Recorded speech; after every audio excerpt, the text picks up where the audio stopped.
Early autumn sunlight filtered through the lace curtains of the Douglas family's dining room, casting delicate patterns across the freshly set table.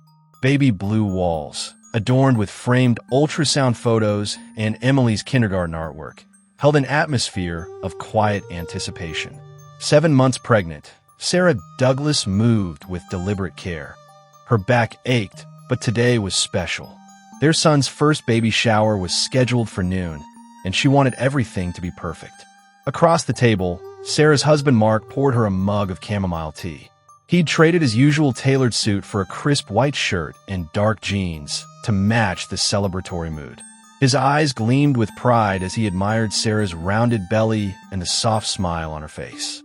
"You look radiant," he said, brushing a loose strand of hair behind her ear. "I can't wait to celebrate today." Sarah laughed softly, settling into her chair. "We've been over this," she teased. "You're the one who's supposed to be excited. This is your son we're talking about." He reached out to cradle her hand. "Trust me, I'm thrilled." His voice held a tenderness that put Sarah's heart at ease, at least for now. Outside, the street was still quiet. Their suburban neighborhood, maple trees lining both sides of the road, felt as safe as anywhere could. Their neighbors waved from front porches, and the occasional dog walker ambled by, greeting Sarah with warm smiles. The world, for this moment, was on pause, waiting for celebration rather than tragedy. After breakfast, Sarah spent the morning arranging pastel balloons and a homemade diaper cake in the living room. Mark called his office to say he'd be leaving early, then helped her adjust bows and ribbons. A knock on the door drew them both to the entrance. Sarah opened it to find a young man in a green polo shirt and cap, an Uber Eats courier holding a stack of food containers and a small bouquet of daisies. He handed her the order receipt. "Delivery for Sarah Douglas?" he asked politely. "Thank you," Sarah said, puzzled. They hadn't ordered lunch. She carried the boxes to the kitchen, placing the daisies in a vase. Mark joined her a moment later. "I didn't order this," he said, scanning the label. "It says just for my beautiful wife." "Who's a?" Sarah frowned. She opened one container. Spring rolls, noodles, and a note tucked beneath the plastic lid. Mark read it aloud. "Can't wait to see you later. Beautiful. Hope this holds you over. Love, A." Neither of them recognized the handwriting. Sarah's pulse skipped. "That's not from you," she whispered. Mark's brow furrowed. "Definitely not mine." He dialed his own number. No voicemails. He checked their shared account. No charges. "This is weird." Sarah's cheeks flushed, both from the unexpected gift and the flutter of unease it stirred. "Maybe it's a mistake," she said, though her voice trembled. They could have mixed up addresses. Yet as she unwrapped a spring roll, the daisy's sunlight yellow petals seemed to mock her. The name A felt like a cipher, an anonymous intruder into their perfect life. Mark took the note delicately. "I'll call Uber Eats. We'll get to the bottom of this." Sarah nodded, but already the idyllic calm of morning had splintered. In the space between balloons and baby gifts, an uncertain question hovered. Who was it? And why had they chosen today, Sarah's celebration, to make their move? Later, as Mark escorted guests into the living room, Sarah's sister, friends from prenatal yoga, and Emily clutching a pink ribbon, the couple shared a silent glance. Neither spoke of the delivery as laughter filled the air. But beneath the decorations and well wishes, a darker current had already begun to ripple. And by nightfall, the Douglas family would learn that even the strongest bonds can be shattered by a single act of betrayal. The week following the baby shower was a whirlwind of pastel decorations and well-meaning advice. Sarah's friends insisted on bringing casseroles and freshly baked bread, while Mark found himself fielding endless questions about work deadlines. For a time, the delivery meals and surprise bouquets ceased, until Friday afternoon, when the knock came again, this time sharper, more insistent. Sarah answered to find the same young courier, his green cap low over his brow. He offered a gentle smile. "Hi, I have a leftover order from yesterday," he explained, voice courteous. "Someone forgot these at the apartment next door." He held out a bag containing a half-eaten salad and an unopened smoothie. His scalp-high hair peeked from beneath the cap, and his eyes, a soft brown, seemed thoughtfully apologetic. Sarah frowned. "We didn't order this," she said, glancing at the label. "It's addressed to A." The courier's face flushed. I've been trying to return it, but I got off shift late. I recognize your address, so I thought I'd try here." Sarah hesitated, then gestured him inside. "All right, bring it in." He stepped into the hallway, adjusting the insulated bag. "Sorry for the trouble," he murmured, eyes flicking toward her belly. "Congratulations, by the way." Sarah's cheeks warmed. "Thank you." As he set the bag on the kitchen counter, Mark emerged from his home office behind her. He blinked at the courier. "Can I help you?" The young man straightened. "I'm Ethan. I deliver for Uber Eats." He offered a nod of greeting. "I just wanted to—" He cleared his throat. "Return this." Mark took the bag, then glanced at his wife. "Are you sure this is yours?" Sarah bit her lip. "We didn't order salad." Ethan's shoulders tightened. "I'm so sorry," he said again. "I've been distracted." Mark's eyes narrowed. "Distracted how?" Ethan swallowed, gaze flicking to Sarah. I've had some personal stuff on my mind." Before Mark could press further, Sarah's phone buzzed with a text from her sister. "Running late. Don't start without me." She turned to Ethan. "I need to help Emily pack for a sleepover. Thank you for bringing this back."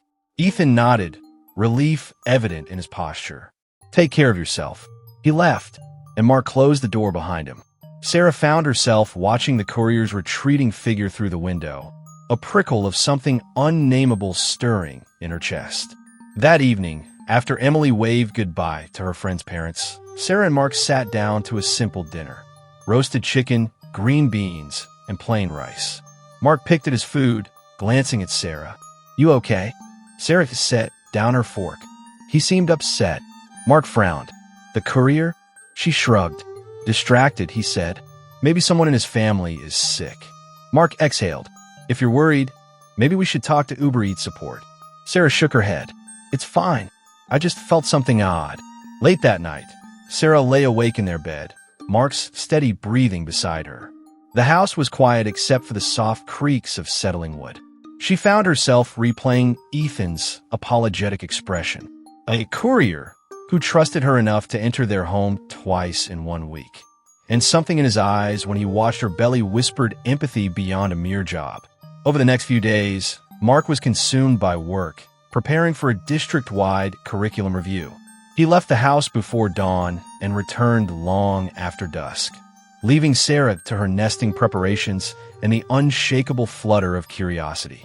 She found herself anticipating Ethan's next delivery, checking the app for his driver profile, noting his 5-star rating and polite comments from other customers. One Wednesday afternoon, exhaustion hit her at 3 p.m. Sarah ordered a green juice and a smoothie, hoping a boost of vitamins would carry her through the evening. She selected Ethan as her driver, her finger hovering as she tapped order. Within moments, a confirmation popped up. "Ethan is on his way." Her heart clenched. When the familiar knock sounded, she opened the door. Ethan stood there, holding the drinks and a small paper bag. "Hey, Mrs. Douglas," he said gently. "I got you the juice and your smoothie." "Thank you," Sarah whispered, stepping aside. She carried them into the kitchen and set them on the island. Ethan lingered in the doorway. "You doing all right?" he asked, eyes earnest. Sarah studied him. "I am." Her voice felt fragile. "Just tired." He nodded. "I get that." He cleared his throat. "Listen, I don't usually do this, but I heard about your baby shower. Congratulations." Sarah's throat tightened. "Thanks, Ethan." He hesitated, then reached into his pocket and pulled out a small wrapped square. "My mom's brownies," he said. "She makes them for everyone." Sarah's breath caught. She shook her head. "I can't accept that." He smiled ruefully. "You don't have to, but I made them." Sarah took the package. "Thank you." Ethan lingered until the timer chimed from her oven. "I should go." He stepped back. "Take care of yourself and the baby." Left alone, Sarah unwrapped the brownies, rich and warm, and tasted a piece. The flavor was homey, comforting, and as she chewed, her mind drifted to Ethan's kindness, his empathy for a stranger's pregnancy.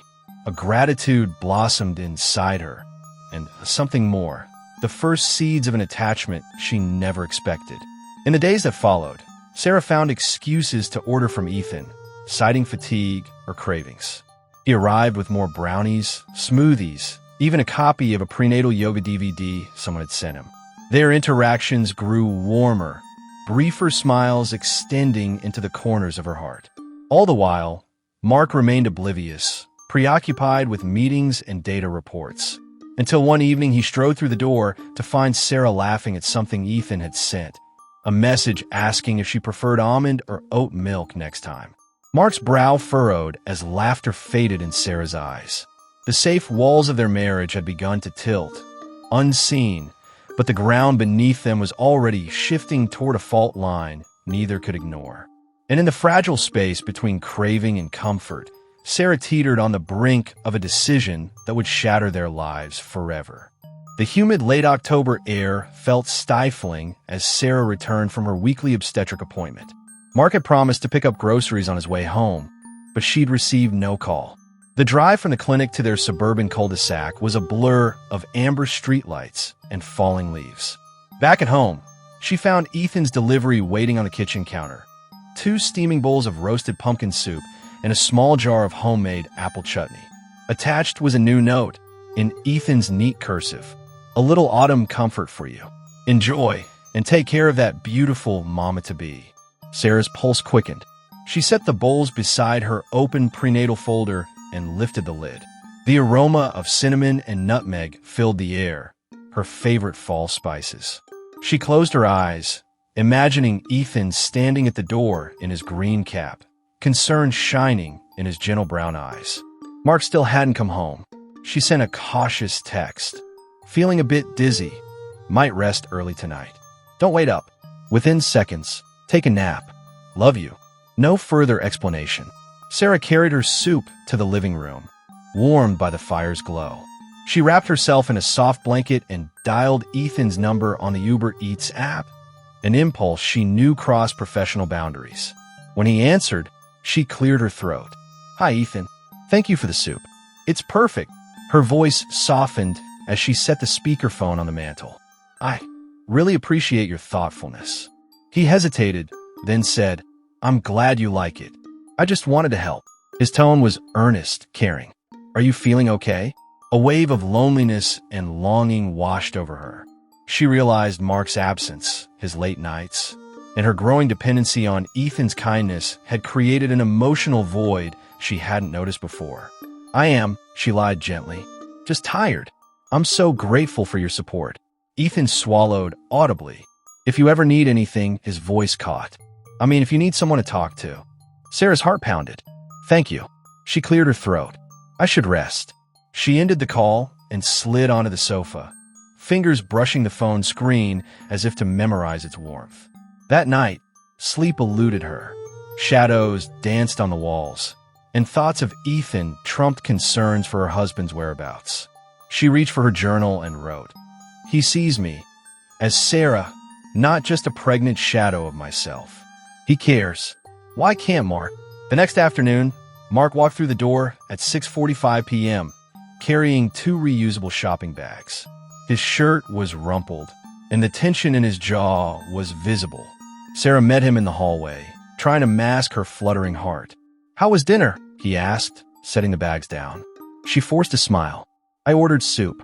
She motioned to the containers, still half empty. Ethan brought it. Our delivery guy, amazingly kind.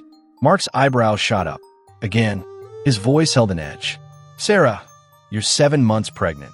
Ordering extra meals every day can't be good. She narrowed her eyes. I'm not gluttonous, Mark.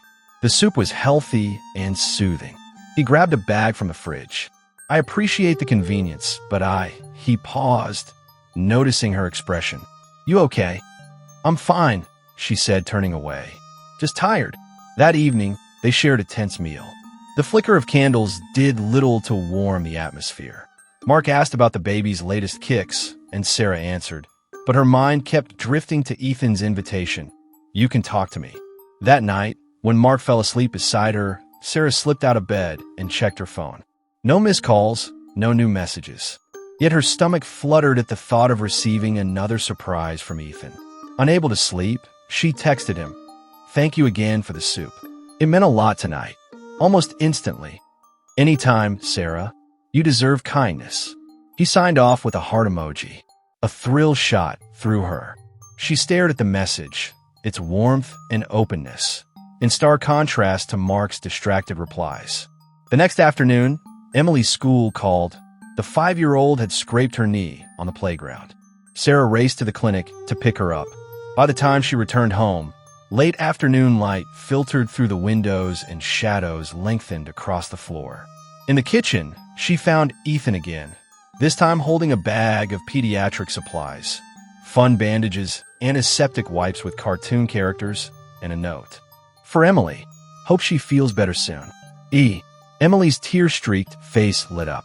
Thank you, she cried, running to Ethan. He knelt and placed a comforting hand on her shoulder. Mark stormed into the room, face red. Sarah, what is this? He demanded. Why is there a delivery guy handing bandages to our daughter? Sarah's cheeks burned, torn between anger and allegiance. He's helping, she said quietly. He's kind. Mark slammed his fist on the counter. He's crossing every line. His voice echoed. I've seen your texts. Thank you. Hearts. Offers to talk. This is inappropriate. Sarah. Sarah's chest heaved. You're the one who's been absent, she snapped. I'm pregnant, exhausted, alone. He cares. Emily looked to her parents, confusion and fear flickering in her eyes. Ethan stood, awkwardly retreating. I should go, he stammered. Before he reached the door, Mark blocked his path. Stay away from my family. He pointed a trembling finger. All of you stay away. Ethan backed out. Knocking the door closed softly behind him. The house fell into a heavy silence, broken only by Emily's whimper and Laura's ragged breaths. Mark turned to Sarah, face ashen. This has to stop, he said. No more deliveries. Delete his number. End this. Sarah's eyes filled with tears. I don't know if I can, she breathed. He's the only one who sees me. Mark shook his head, despair and anger warring in his expression. He's not your savior. He's an intruder. That night, Sarah lay awake, tormented by two truths: Mark's neglect and Ethan's unexpected compassion. In the echoing stillness of a nursery monitor, she realized that her choices in the coming days would determine not only her marriage, but whether a former stranger could claim her heart, and perhaps her very future. The next morning, Sarah awoke to an empty pillow beside her. Mark had left before dawn, his car's engine a distant rumble. She lay in the stillness, the weight of last night's argument pressing on her chest. Carefully, so as not to wake Emily, she slipped from bed and made her way to the kitchen. On the counter lay a single urn of coffee grounds, Mark's attempt at peace offering. Beside it, a post-it note: I'm sorry. Family first. Please drink and rest. M. Sarah stared at the note, torn between gratitude and resentment. The machine gurgled to life as she inserted a pod and reached for a mug. Emily appeared in the doorway in her pajamas. Mommy, she mumbled, rubbing her eyes. Breakfast? Sarah smiled tiredly. Let's get you some cereal, sweetie. She poured a bowl and pressed a kiss to Emily's forehead. As Emily ate, Sarah opened her laptop. She drafted an email to Uber Eats customer support. Subject: concerned customer inquiry. Body: Dear support team, I've noticed multiple deliveries from the same courier beyond normal orders. Unprompted meals, personal notes, and more. While his intentions may be kind, I'm concerned about professional boundaries. Could you please look into this driver's account and confirm whether these were legitimate orders? Thank you. Sarah Douglas. She hesitated at Douglas, her married name, then sent. At her desk in the school office, Sarah tried to focus on lesson plans, but each ding of her email reminded her of last night's chaos. By mid-morning, she received an automated reply. Thank you for contacting Uber Eats. We have flagged your account and will investigate the courier's activity. Your safety is our priority. A small relief warmed her. Yet as she watched students file into her classroom, Sarah's mind replayed Ethan's gentle concern and Mark's harsh demand. Two very different men cornered in her thoughts, and she realized her loyalties had begun to fracture. After school, Sarah collected Emily and headed home. The driveway was empty, and pale afternoon light slanted through the blinds. Inside, She found Mark in the living room, laptop open, brow furrowed. "Mark," she called softly. He looked up surprised. "You're home early?" He ran a hand through his hair. "I left the meeting. It was pointless." He closed the laptop. "How was your day?" She set Emily down and approached him. "I emailed Uber Eats," she said quietly. "They're investigating Ethan." Mark exhaled, relief and triumph mingling. "Good. I don't want him near us." His eyes darkened. "But we need to talk about us." Sarah nodded. They sat on the couch as Emily built blocks at their feet. Mark took her hand. "I'm sorry I haven't been here for you. Work shouldn't come before family." His voice broke. "I love you and our baby." Tears pricked Sarah's eyes. "I know." She hesitated. "But I felt abandoned."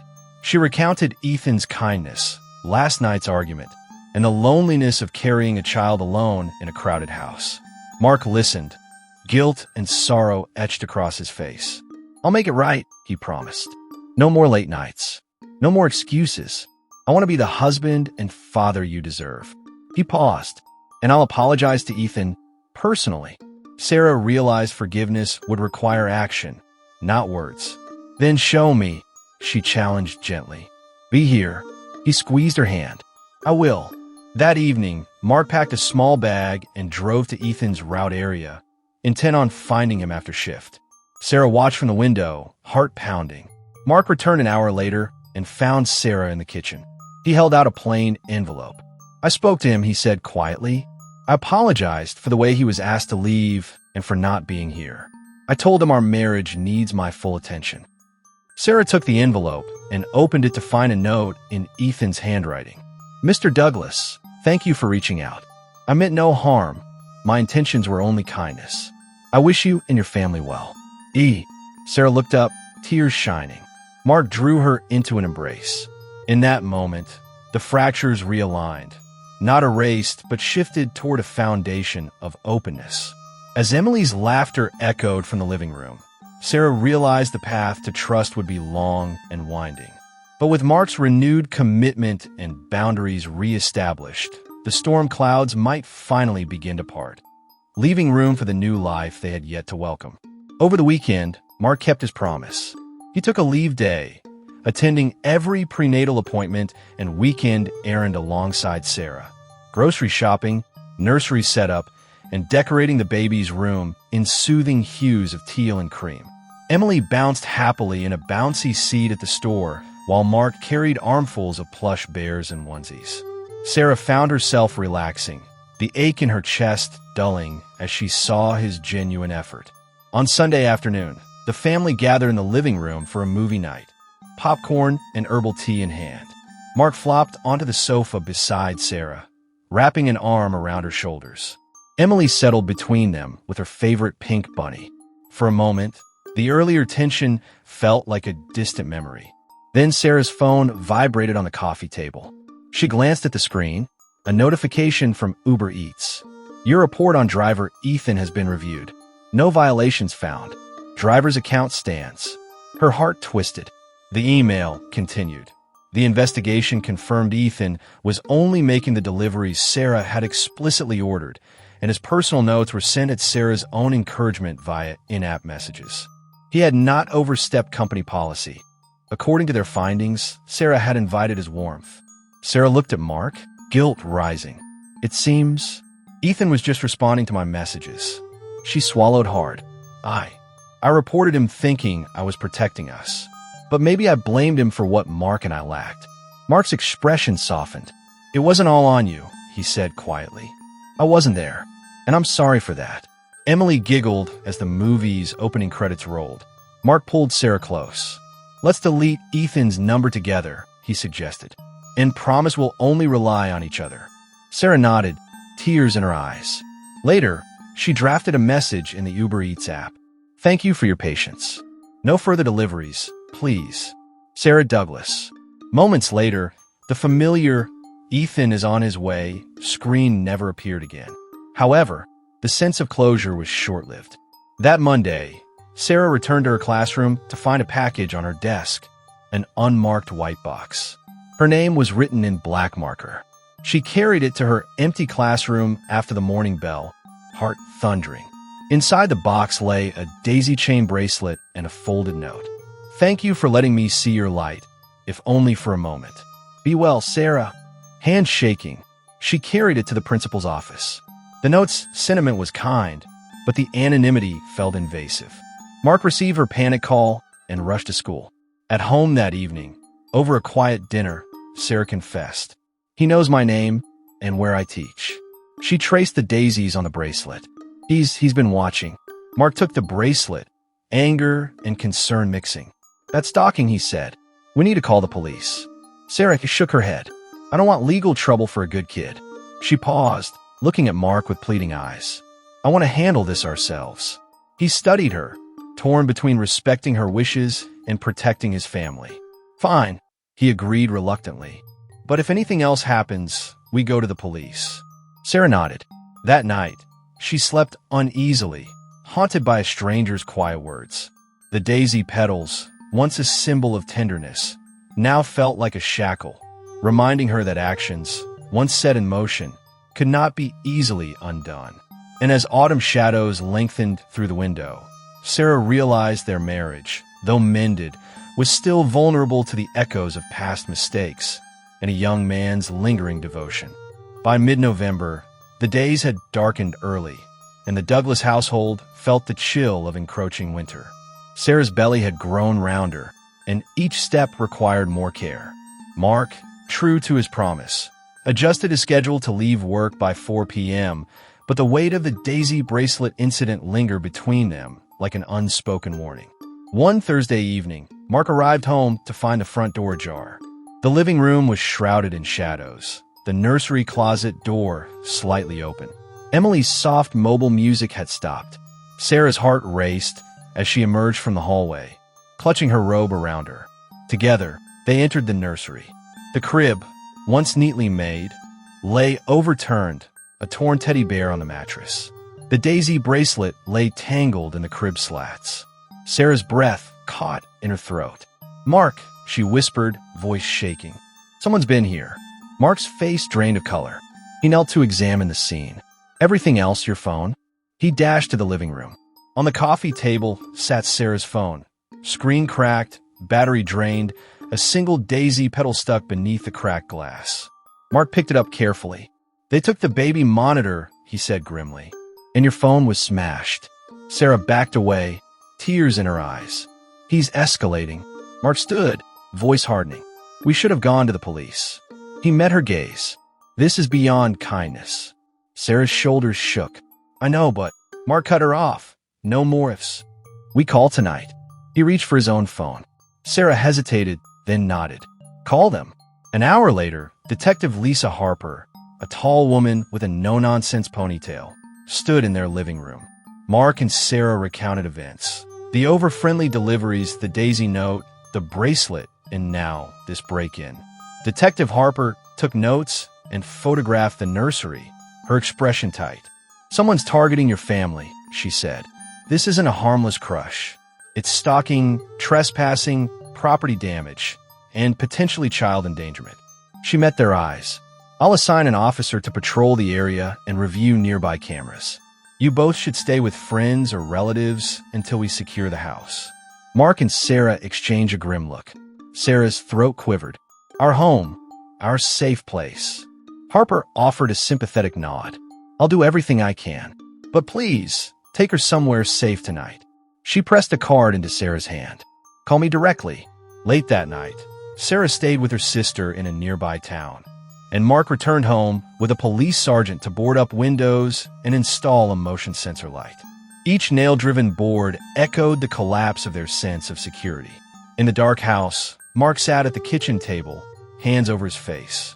When Sarah returned the next morning, the boards in place and officers parked outside, she found Mark asleep in the chair, exhaustion etched in the lines of his face. She woke him gently. "I'm sorry," he whispered. "I let this happen." Sarah sat beside him, wrapping an arm around his shoulders. "We'll get through it. Together."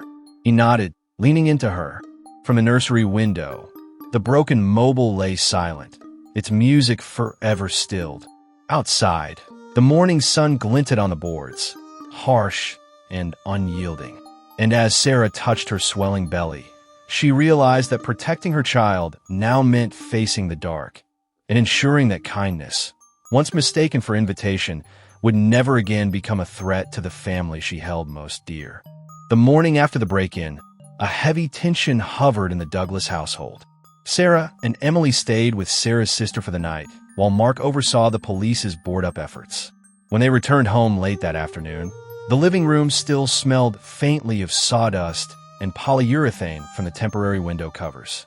Detective Harper advised a full security system installation, but the family budget and impending baby arrival made such an investment feel extravagant. Mark promised to do what he could. He repaired the monitor, replaced Sarah's phone, and set up a cheap set of motion sensor lights he'd bought secondhand.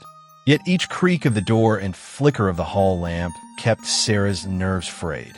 By Friday, the daisy motif had returned once more, this time traced in chalk on their sidewalk steps, a perfect ring of petals drawn around the Douglas nameplate. Sarah discovered it when she came home early from work, car still running in the driveway. Her hands trembled as she swept the sidewalk, wiping away the chalk before Mark arrived. That evening, Mark arrived home at 6:30 p.m., as promised. Sarah greeted him in the foyer, clutching the battered bracelet she'd retrieved from the nursery. "They were back," she said in a whisper. "I cleaned it up." Mark's jaw clenched. "I'll find him," he warned. "I'll make him stop." Sarah swallowed, heart pounding. I don't want violence." Mark's eyes darkened. This has gone too far. Without another word, he strode to his car and drove off, leaving Sarah alone in the dimming twilight. She watched the taillights disappear down the street, dread coiling in her chest. At 8 p.m., the phone rang. Detective Harper's number flashed on the screen. Sarah answered, relief flooding her voice. "Mrs. Douglas," Harper began, "we've reviewed more footage from neighbors' cameras. We think we've identified the courier's route and a possible address. I'll forward it to you. Be careful." "Thank you," Sarah replied, the line clicking dead. Alone again, Sarah tried to soothe her nerves with a warm bath. She sank beneath the water, bubbles pooling around her pregnant belly, and exhaled. Soon, exhaustion overtook fear, and she fell asleep on the edge of the tub. Meanwhile, Mark drove to the address, an aging apartment complex 2 miles away. He parked and watched as a young man in a green polo emerged, carrying a duffel bag. Ethan's face lit up in surprise when he spotted Mark. "Mr. Douglas?" Ethan called, stepping toward him. Mark's temper snapped. "Stay away from my family," he barked. Without warning, he seized Ethan's arm, spun him around, and struck him hard across the jaw. Ethan staggered, blinking in pain. "I warned you," Mark snarled. He felt the lightning thrill of violence, the same surge that had gripped him when he'd slapped Sarah during the nursery break-in argument. Only now, he channeled it with deliberate cruelty. Ethan raised his hands, shock and hurt flashing in his eyes. "Mr. Douglas, please." Mark's fist connected again, slamming Ethan into the stucco wall. A sickening crack echoed as Ethan collapsed, dazed and bleeding. Mark knelt beside him. "This ends. Never come near my wife or daughter again." He spat the words, then staggered to his feet and fled into the night, leaving Ethan crumpled in the parking lot. Sarah woke with a start in the early hours to find her phone buzzing nonstop. It was Mark's number. "Groggy," she answered. "Sarah, His voice broke. She could hear sirens. "What's wrong?" she whispered. "It's Ethan," Mark choked out. I think I killed him." Panic slammed into Sarah. "Where are you?" she demanded. "In his apartment lot. I hit him. He didn't get up." "Oh, God." Sarah sat up, water droplets still on her shoulders. "Call 911. "I'm coming." "No time." Mark interrupted. "I called already. They're on their way." The line went dead. Sarah's hand flew to her belly in fearful defense. Emily stirred in the next room, her muffled cry drifting through the walls. Sarah grabbed a robe and stumbled toward the door, her mind racing. Moments later, Sarah arrived at the complex to find flashing lights and a crowd of neighbors gathered at the perimeter. Ethan lay on the pavement, paramedics kneeling beside him. Mark stood nearby, shirt torn and face ashen, cuffs already on his wrists. "Sarah," he whispered, voice hollow. "I try to protect you." Sarah rushed to his side as an officer steered her away. "Mark, what have you done?" she sobbed. He reached for her, but the officer held him back. "Stay back, sir," the officer said. Sarah fell to her knees beside Ethan, noting his shallow breaths and the growing stain of blood. A paramedic placed an oxygen mask on Ethan's face. "We're taking him to Mercy Hospital," she said. Sarah looked at Mark, tears streaming. "You've destroyed everything," she whispered. Mark's shoulders slumped, his face crumpling. "I'm sorry," he sobbed. As the ambulance doors closed and the vehicle sped away, Sarah realized that the violence Mark justified to protect them had instead shattered their lives utterly, and that there would be no turning back from the consequences of his final, desperate act.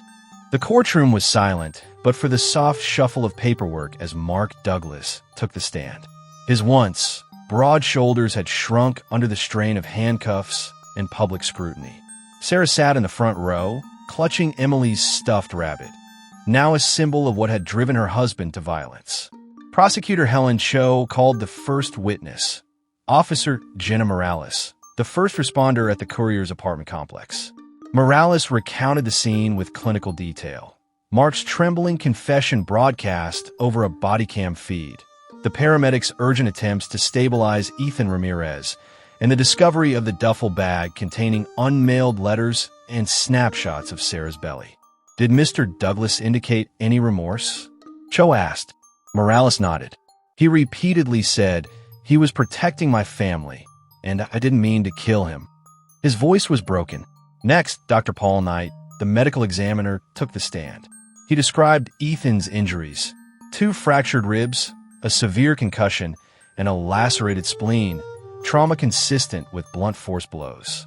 Mr. Ramirez's survival was in grave doubt, Dr. Knight explained. Had paramedics been delayed minutes longer, he may not have survived. Sarah's gaze stung with guilt. Though she harbored no ill will toward Ethan, his unconscious form haunted her. The defense attorney, Marcus Bell, pressed Mark on the motive. "You believe Mr. Ramirez was stalking your family?" Bell prodded. Bell leaned close. "You feared for your wife, an unborn child?" Mark's voice trembled as he nodded. "Yes," he whispered. I thought he'd hurt her, or the baby." Bell pivoted. "Isn't it true you never actually saw him harm your wife? Only make kind deliveries and return misplaced orders?" Mark's voice cracked. "He crossed into our home after I asked him not to. The note, the chalk daisies. I felt powerless." Bell stepped aside as the judge signaled the jury to retire for deliberation. Sarah slumped in her seat, exhaustion and dread washing over her. Outside, Emily waited in the care of a court-appointed guardian, too young to comprehend the legal machinations that now threatened her father's freedom. 3 long days later, the jury returned. Foreperson Laura Chun rose. "We, the jury, find the defendant guilty of voluntary manslaughter." Her heart lurched at the verdict, relief mingling with terror for Mark's fate. The judge set sentencing for 2 weeks hence. As the gavel fell, whispers rippled through the wood-paneled chamber. Reporters' flashbulbs popped as Mark was led away in cuffs. Sarah rose, clutching Emily's rabbit to her chest, tears blazing down her cheeks. Tears for Ethan's near loss, for Mark's shattered soul, and for the family torn apart by a single act of desperation.